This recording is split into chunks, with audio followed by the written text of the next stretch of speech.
Chinese Vice President Liu He is on a 5-day visit to the US for a second round of trade talks. Among the delegation is the Governor of the People's Bank of China. Deputy ministers from the Foreign Ministry, Commerce Ministry and Finance Ministry are also in Washington. Formal meetings will begin tomorrow. Liu will be received by the US economic team headed by the Treasury Secretary Steven Mnuchin.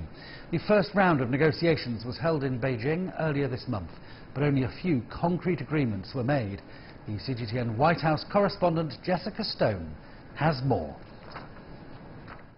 Well, we know that Beijing's top trade negotiator Liu He is coming to Washington for several days, but really just to meet on one full day with Steven Mnuchin, the U.S. Treasury Secretary who is leading trade negotiations on behalf of the United States, though a Chinese official does tell me those talks can go into a second day if needed.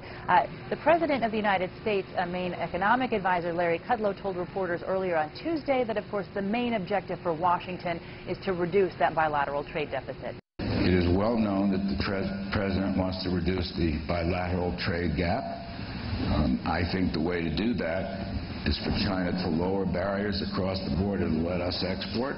That'll do it. That also creates growth, better growth.